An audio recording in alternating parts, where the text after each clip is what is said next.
बिस्मिल्लाहिर्रहमानिर्रहीम। अस्सलाम वालेकुम स्टूडेंट्स, कैसे हैं आप सब। My name is Abdul Rahman and I am your mathematics tutor. जैसे कि आप सब जानते हैं कि 9th क्लास का मैथमेटिक्स हम लोगों ने स्टार्ट किया हुआ है।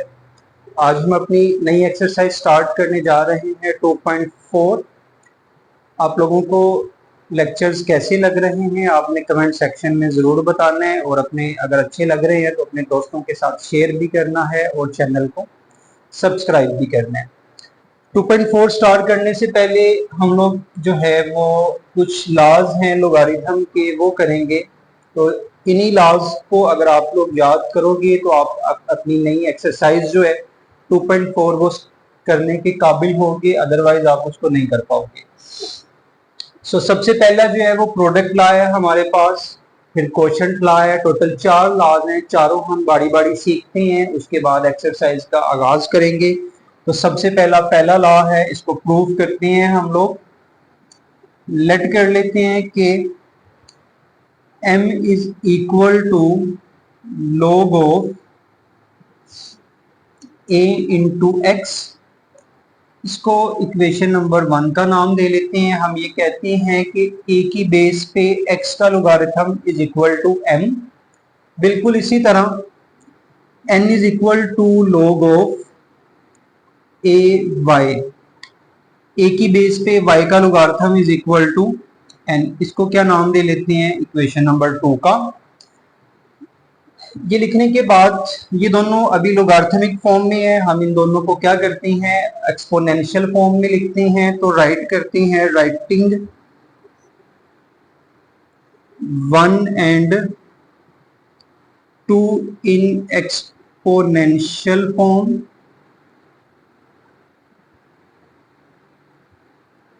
तो अभी मैं इनको एज इट इज लिख लेता हूं, log ऑफ ax, और सेकेंडली हमारे पास थी log of n is equal to log of a into y। इसको लोगारिथमिक फॉर्म में लिखेंगे तो लोगारिथमिक फॉर्म में आप लोगों को पता है कि हम सिर्फ इन दोनों की जगह चेंज करते हैं। तो x इस साइड पे आ जाएगा और क्या आ जाएगा, a की पावर m। इसको नाम दे लेते हैं इक्वेशन नंबर 3 का। इसको भी एक्सपोनेंशियल फॉर्म में लिखेंगे। तो एक्सपोनेंशियल फॉर्म में लिखते हुए हम क्या करेंगे, y की और n की जगह चेंज कर देंगे। तो y जो है वो इस साइड पे आ जाएगा, y is equal to a की पावर n। इसको नाम दे लेते हैं इक्वेशन नंबर 4 का। नेक्स्ट काम क्या करेंगे, चूंकि ये प्रोडक्ट लॉ है तो प्रोडक्ट लॉ में क्या करना है, दोनों को मल्टीप्लाई कर तो ही प्रोडक्ट बोला जाता है। तो दोनों इक्वेशंस को मल्टीप्लाई करती हैं। तो मल्टीप्लाई 3 एंड 4। 3 और 4 को मल्टीप्लाई करेंगे। मल्टीप्लाई कैसे किया जाएगा, लेफ्ट साइड को लेफ्ट साइड से मल्टीप्लाई करवा देते हैं और राइट साइड को राइट साइड के साथ। तो लेफ्ट साइड इसकी क्या थी, x multiply y is equal to, इसकी जो साइड थी a की पावर m मल्टीप्लाई a की power n। So x multiply by y is equal to, first chapter में हमने पढ़ा था पावर्स वाले में कि जब बेस सेम होती है और दो वैल्यूज मल्टीप्लाई हो तो पावर्स को ऐड किया जाता है। तो इन दोनों की बेस चूंकि सेम है तो पावर्स ऐड हो जाएंगी, a की power m plus n। Power में लिखने के बाद इसको दोबारा से हम किस फॉर्म में लिख लेते हैं, लोगारिथमिक फॉर्म में लिख लेते हैं। तो again writing in logarithmic form, इसकी जो log वाली फॉर्म आएगी वो अगेन वही होगी हमारे पास कि इन दोनों चीजों की जगह चेंज करेंगे हम। तो m plus n is equal to log of, ये बेस थी, बेस अपनी जगह पे रहेगी, x और y जो है वो इस साइड पे आ जाएगा। अब m was equal to, from equation 1 हमें पता है कि m की वैल्यू थी log ऑफ ax। m की जगह पे इक्वेशन 1 से लिख देंगे log of ax plus n की जगह पे log of ay is equal to log of ax multiply by y। तो ये था हमारा पहला लॉ लोगारिथम का, जिसमें देखें दो लोग जब प्लस होते हैं तो उनके आंसर में बेस सेम है, लेकिन दोनों वैल्यूज को क्या किया गया, मल्टीप्लाई किया गया। इसी तरह इसका रिवर्स भी आएगा कि जब दो वैल्यूज मल्टीप्लाई होंगी तो हम उसको सम की फॉर्म में लिखेंगे ऐड करके।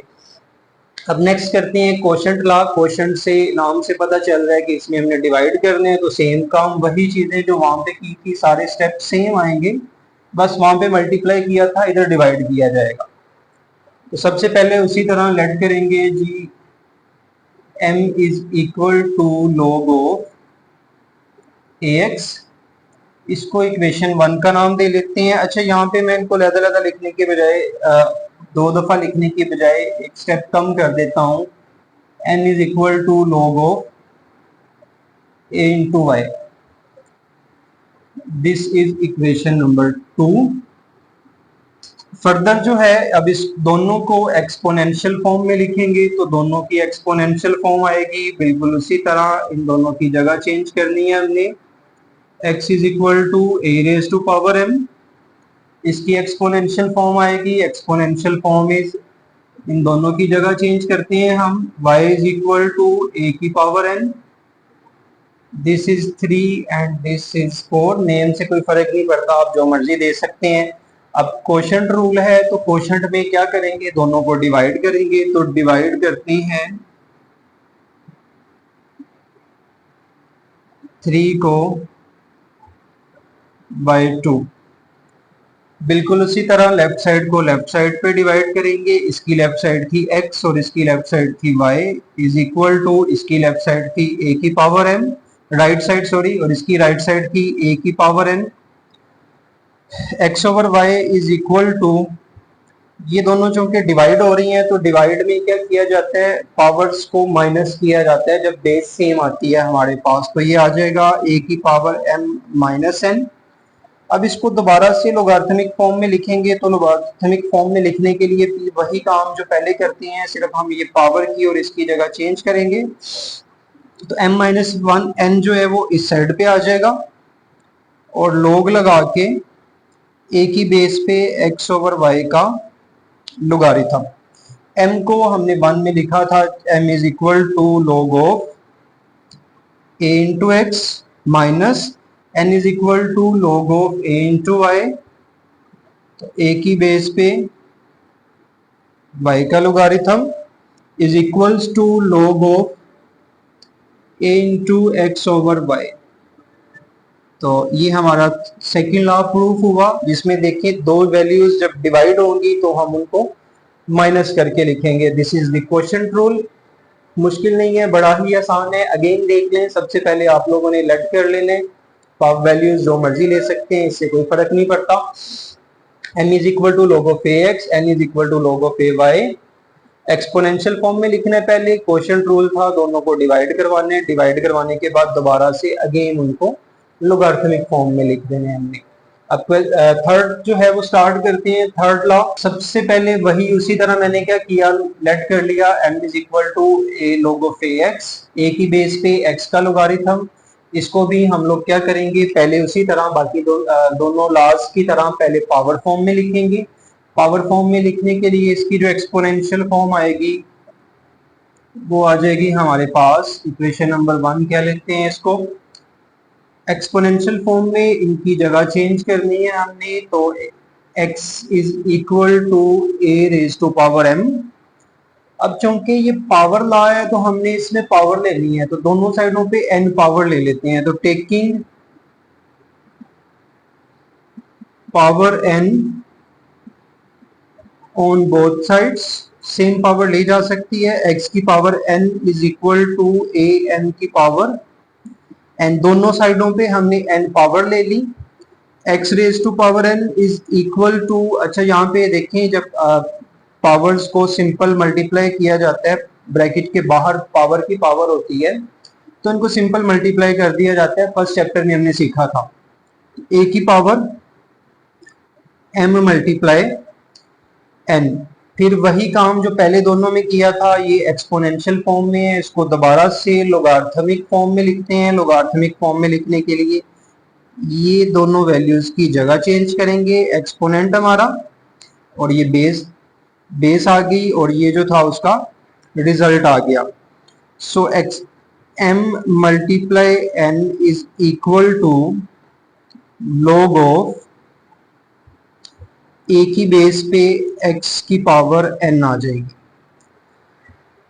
अब ये जो m था इसकी वैल्यू हम जो है वो ऊपर से वन इक्वेशन से लिख के लगा लेते हैं कि log of a into x is equal to log of a into x raise to power n।